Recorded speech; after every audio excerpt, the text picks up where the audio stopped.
What's up everyone? In today's video, I'm going to analyze the confrontation that happened between Masai Ujiri, the Raptors president, and the police. This happened at the 2019 NBA Finals game. Before I get into the breakdown and analysis, I will play the video in its entirety.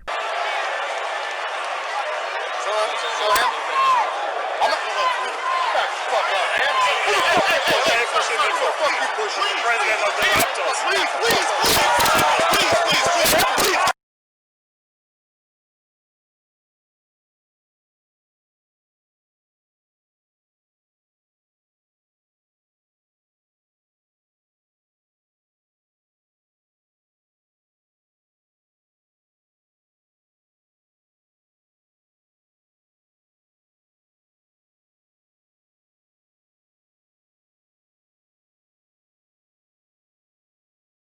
So, in the beginning of the video, you can see Masai walking up to the officer. At this point, he does not have his badge visible, and when he does bring it out of his pocket, he's already 2 feet away. Maybe even less than 2 feet. Masai is pretty much just covering the body cam at this point. And when he does reach for it, he barely even shows about 20% of the badge, maybe. You can barely even see anything. So Masai proceeds to continue walking past him without showing his full badge. You know, like I said, you can only see, maybe 20-25% of it. So yeah, that's an issue right there that no one's talking about. So picture this real quick. Imagine you're going to the bar and, it's common for bars to have bouncers out in front. So you're at the bar, you're about to get in, and you go up to the bouncer and you barely flash your ID to the bouncer while at the same time walking right past him. I mean, the bouncer isn't going to just let you pass, even if your ID is real. I mean, they need time to get a good look at it.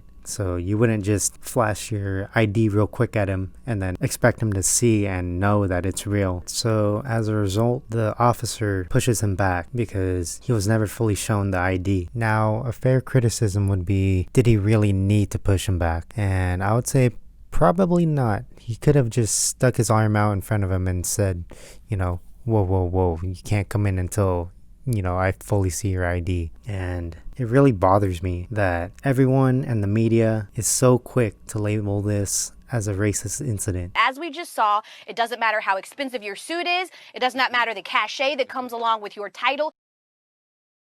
It does not matter what credential you have around your neck.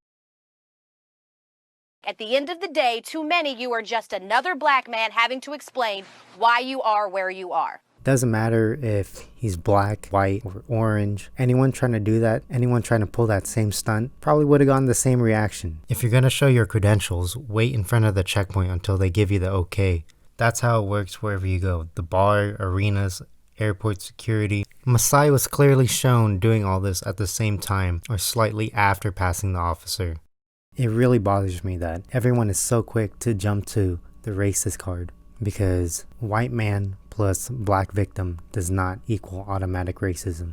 Have you ever considered that maybe it's possible that the cop is just a piece of shit, but at the same time not a racist? Now say for example, if the cop is shown in a video allowing a white guy to pass without showing him his badge, and then 2 seconds later Masai comes and then does that to him, then yeah, that's looking more like racism. Although it still wouldn't be 100% definite. I mean, there's still other factors to consider. Maybe the white guy is a Warriors executive that he sees pretty much every single day. And yes, Masai is also a high-level executive, but he's an executive for the visiting team. I mean, there's 30 teams in the NBA.